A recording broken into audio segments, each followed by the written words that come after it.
Welcome to Roll Credits, where movie lovers get the trivia they didn't know they needed, made with a little help from AI, so double-check your facts. Today, we're diving into Euphoria Season 3. Did you know the new season explores the characters beyond high school, shifting the entire tone of the show? And before we get into it, drop a comment with what we should cover next, old or new. Yeah, I mean, it is an absolute paradigm shift from the show that, everyone remembers. That is for certain. It really is. And for today's deep dive, we've pulled together just this massive, fascinating stack of sources. Oh, it's a mountain of paperwork. Right. I mean, we are talking incredibly detailed production dossiers, extensive cast and crew interviews, location guides that literally span multiple continents, and even some, early critical looks. So our mission today is to completely unpack how this cultural juggernaut transformed. Because we aren't just looking at, a simple continuation of a story here. No, not at all. We are looking at a show that went from this neon-soaked, glitter tears high school drama into a staggering $200 million globe-trotting adult noir. The scale of this leap is, it's honestly hard to overstate. It really is. And to properly set the stage for you, we have to acknowledge right out of the gate that this is not a traditional season renewal. Right. It's a complete thematic and, visual reset. What we are looking at is a narrative driven by a massive real-world time jump, unimaginable off-screen tragedies that fundamentally altered the creative process. And a shift in cinematic ambition that you just, rarely see on television. Exactly. You just don't see it. Right. And to understand that shift, I think we have to start with the most obvious reality, which is that the characters are no longer teenagers. Yeah, the kids are all grown up. They really are. We have entirely left the lockers and the bleachers of East Highland High behind. If you look at the production notes, the narrative leaps forward exactly 1,825 days. Which is such a specific number to put in a dossier. It is. But that is a hard 5-year time jump. So these characters are now in their early 20s trying to navigate the mid-2020s. And the creator, Sam Levinson, uses a very specific phrase for this. He actually calls it a firmware update for the series. Oh, wow. A firmware update. Yeah.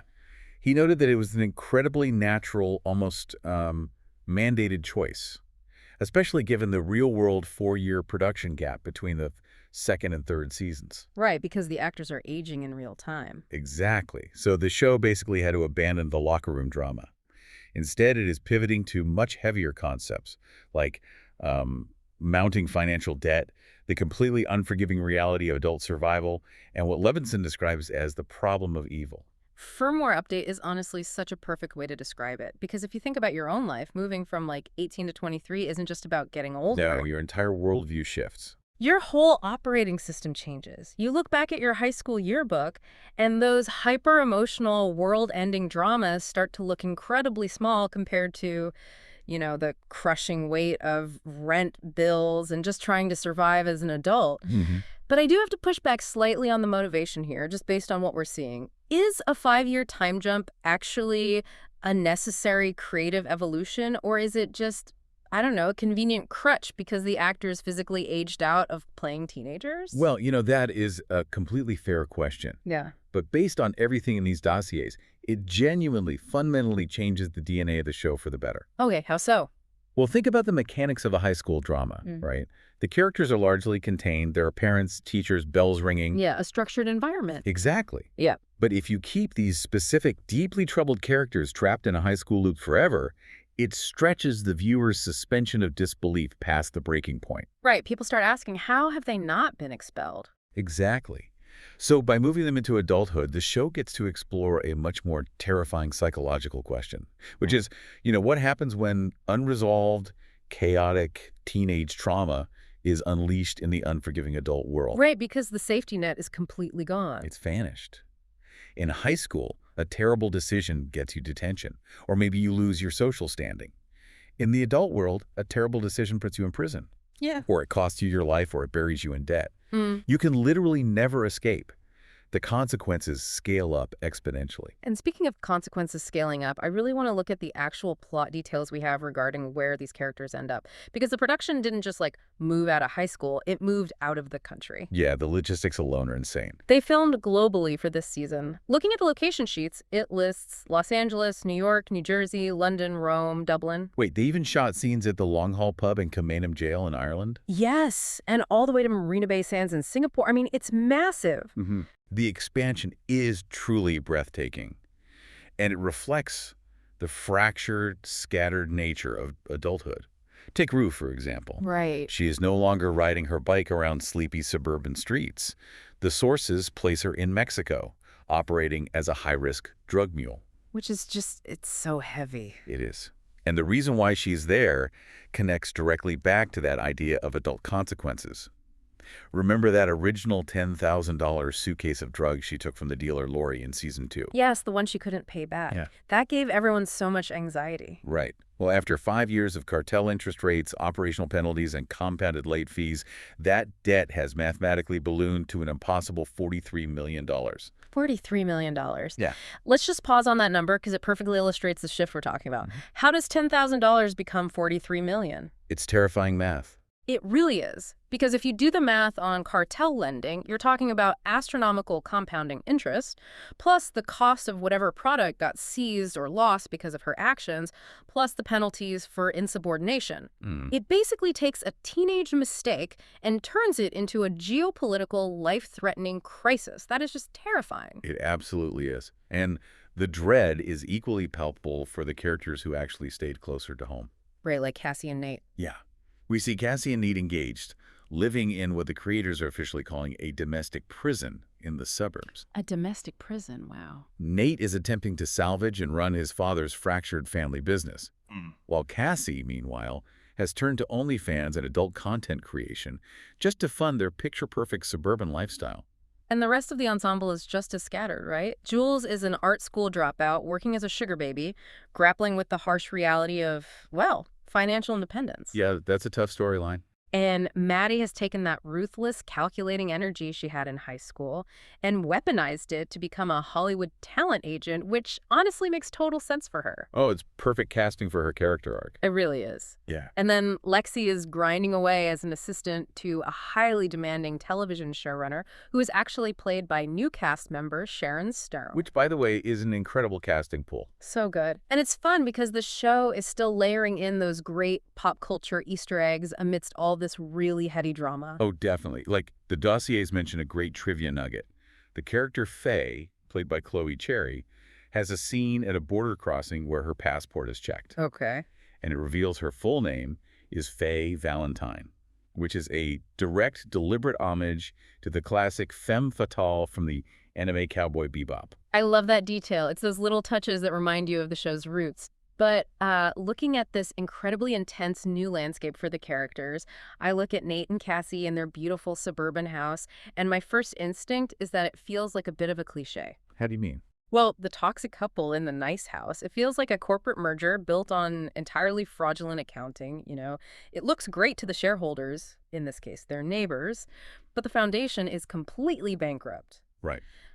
So my question is, if they were already destroying each other as teenagers, how does putting them in a nice house change anything? Aren't they just doing the exact same toxic dance, but with nicer furniture? That's great observation, but it actually changes the stakes of their performance. And this connects to a massive theme running through all the production notes, which is the commodification of identity. Okay, break that down for me. So as teenagers, Cassie and Nate were seeking emotional validation. They wanted to be desired or feared or loved. But now, in adulthood, they're literally selling those identities to survive. Ah, I see. Nate is selling a fabricated image of a stable, successful businessman to keep investors from abandoning his father's ruined company. And Cassie is literally selling her physical image online to pay the mortgage on the house that basically serves as Nate's prop. Wow, so the house isn't even really a home. It's a stage set they can barely afford to rent. Exactly. The location changes. Whether it's Rue in Mexico, Maddie in a Hollywood agency, or Cassie in the suburbs, they emphasize how far they've drifted, but also how trapped they are. Right. It proves that you can change the scenery, you can upgrade your surroundings, But you cannot easily outrun your own psychological patterns.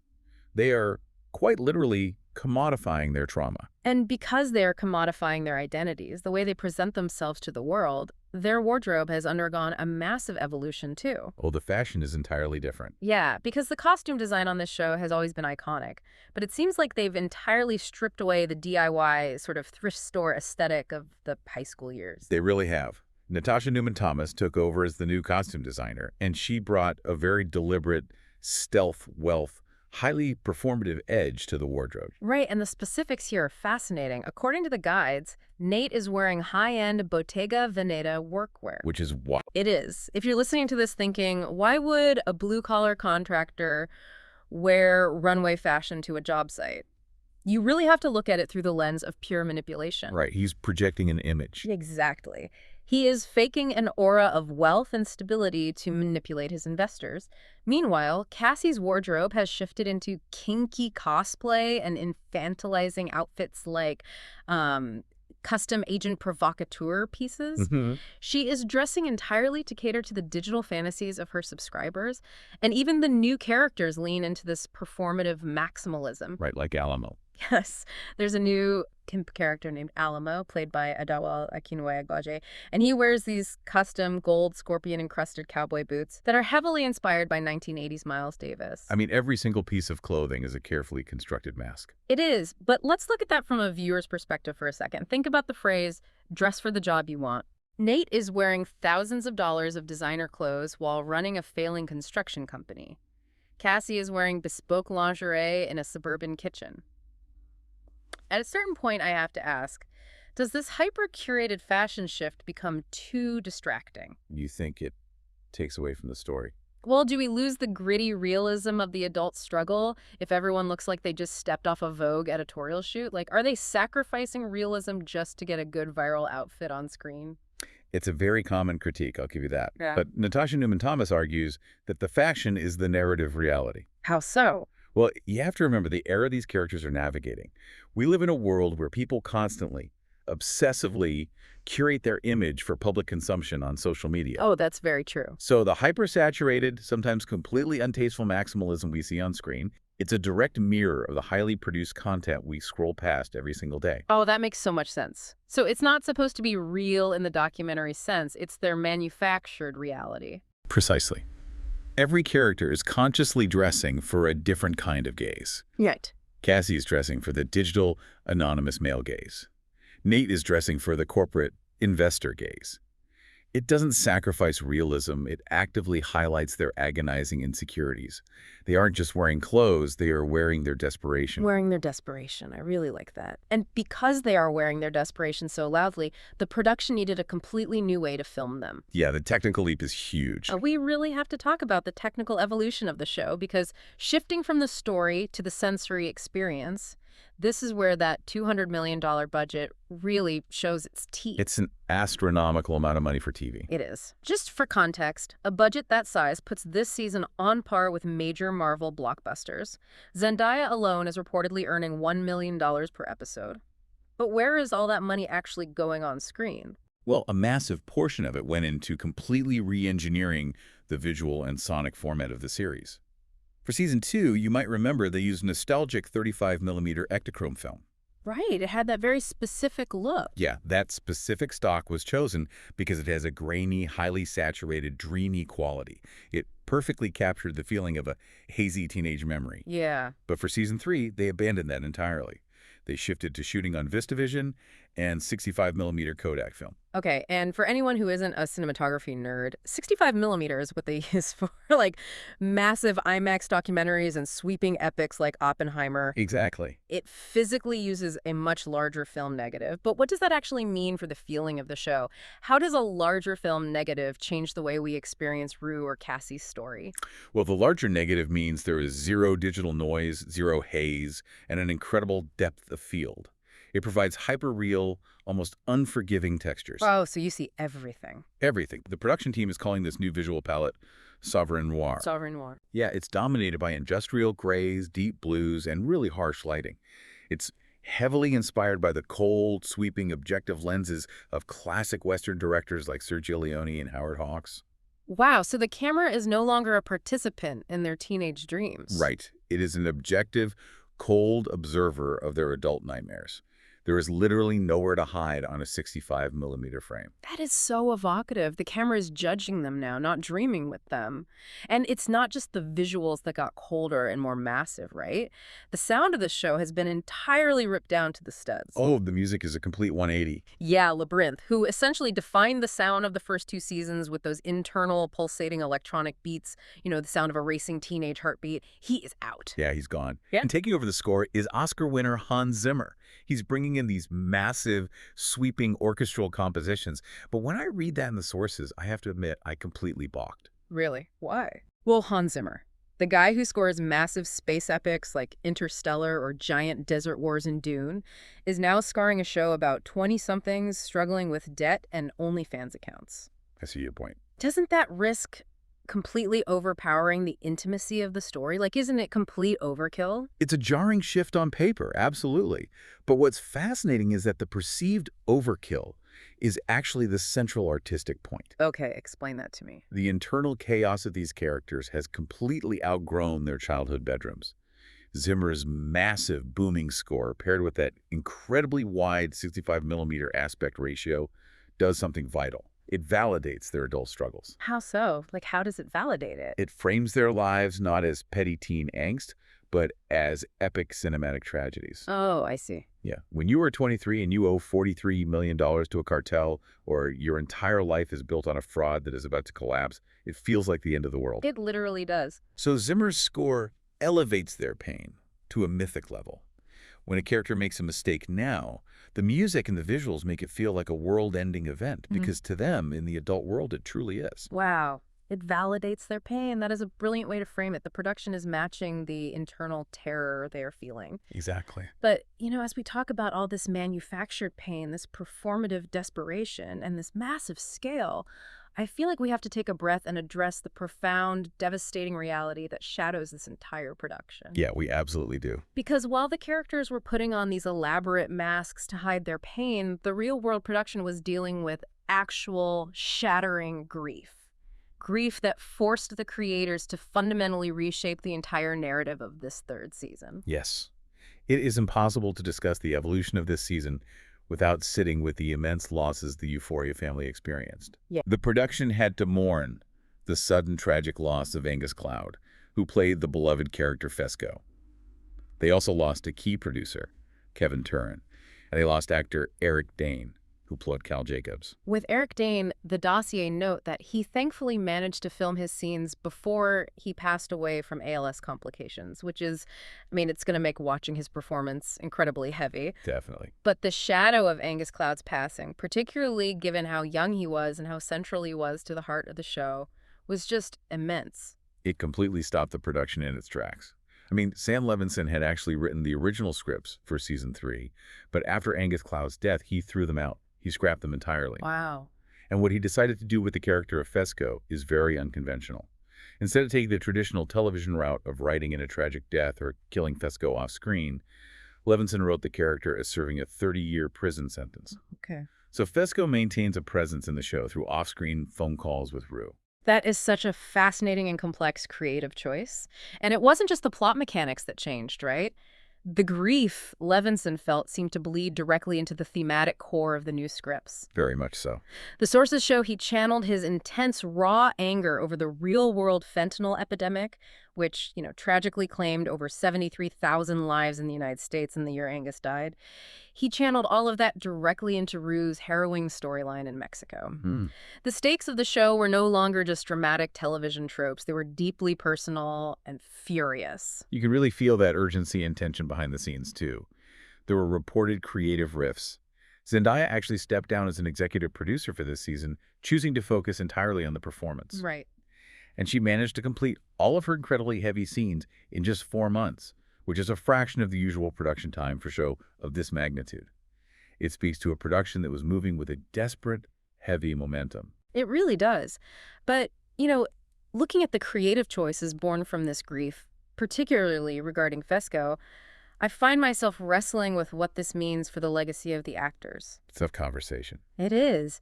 Is keeping a character alive off screen, basically suspended in a fictional prison, a better way to honor an actor than giving the character a definitive on-screen ending? It feels like an incredibly massive emotional weight for the show and the audience to carry. It denies us traditional closure. It does deny closure, yes. But perhaps that is the most honest reflection of grief. How do you mean? Well, if you look at Levinson's poignant reasoning for this decision, it is incredibly moving.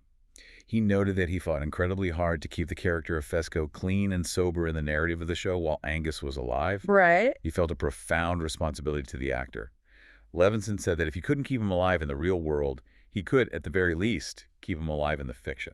Man, that is just heartbreaking. By allowing Fesco to survive, even off-screen, it completely transforms Season 3.